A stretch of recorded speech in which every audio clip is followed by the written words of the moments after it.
So day 6 of the Basic Bobath course, so this is the start of week 2. A couple of things that took home from today is the complexity of motor dysfunction, and often on a neurophysiological level we don't quite know what's happening and where and why. However, what they did talk about is that there's been research to show that muscles don't actually get weak themselves, the muscle fibres. It's the motor unit, there's a delay in the recruitment, so really focusing on trying to improve that recruitment.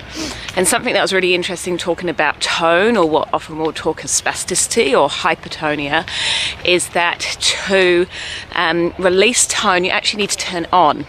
So there's a chemical called glycine that is increased in the muscle, which helps inhibit spasticity with activity.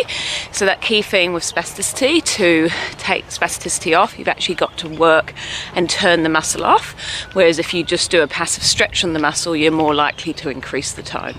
So yeah, really interesting, and looking forward to the next day. A great quote I heard today on the day 7 of the Basic Bobath course is that we don't create plasticity, but we drive it, and what we're trying to do is facilitate someone to have the most amount of change to make them as efficient as possible.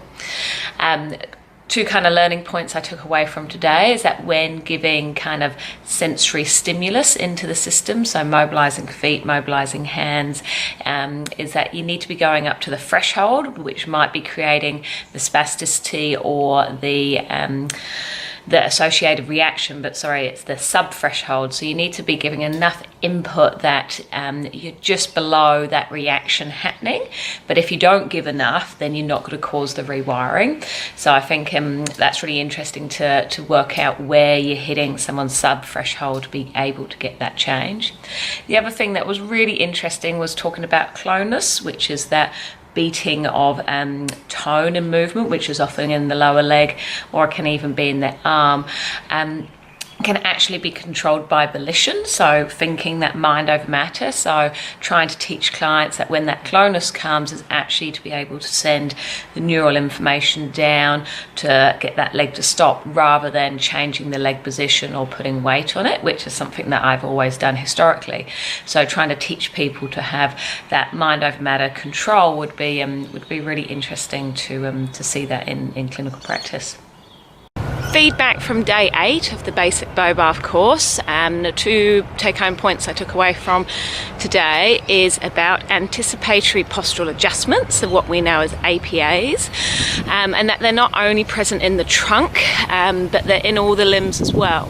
So why this is important is that if you're trying to address and work on one arm or one hand, that we really need to make sure that the position of the other arm is really, in a good stable alignment to allow optimum efficiency of the arm we want to work on. The other one was really looking at the importance of the scapula. Now, if the scapula isn't set right, then the hand has to work so much harder. So to get a really efficient hand, it's really important to make sure the scapula is not only, aligned in the right position, but is also moving and stabilizing at the right time as well. And what was really interesting from that was how much scapular realignment and work on the scapula can actually improve someone's balance. So that's a wrap for day 8, and we'll be back for day 9. So I'm back home now after the completion of the 2nd week of the Basic Bobath course. So I'm back in Auckland from being in Melbourne, and I'm going to compile day 9 and day 10 together. So day 9, the kind of take-home message I took from that was the importance of where you stabilise the thumb when you're working on the hand, so really ensuring that the thumb is stabilised in a functional position. The other thing while working on the hand is to be really aware of any autonomic responses in the hand, so looking for it to go red or sweaty, and if that does happen, to then just stop there and place the hand back on a surface, just so it's still got that up regulation, so it can help dampen down that autonomic response. Then from day 10, I took away from that is that the central nervous system can accommodate really quickly in about 10 minutes or so. So this is regarding like sensory input to the hand, and especially splinting. So if you're putting someone's hand in a splint, like after they've been wearing it for 10 minutes, then the central nervous system is not going to take up any new information from that hand. So really important to look at why you're splinting, and if there's a different setup that you could use, like a little rolled up towel that might keep falling out the hand, but at least then by putting it back in constantly, you're kind of giving an extra stimulus always to the hand. And the other one, it was that the initiation of the first step is actually one of the hardest, and when first facilitating gait, sometimes it's easier to de-weight the leg and step back, so then you're in an alignment to then be able to initiate and step forward from there. So overall has been an amazing 2 weeks. So we've now got about 6 weeks where we're going to be back into our own clinical practice, and I'm going to be utilising all the new skills that I've taken on from the last 2 weeks. And then we've got our final week in the start of January 2017.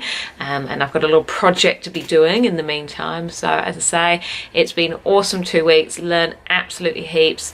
I think anyone interested in neuro rehab needs to do this course, because just some of the underlying fundamental principles, so it's a mouthful, are just so valuable, and the neuroanatomy and physiology has just been really outstanding. So I'm going to get back to reading my Gray's Anatomy to update myself.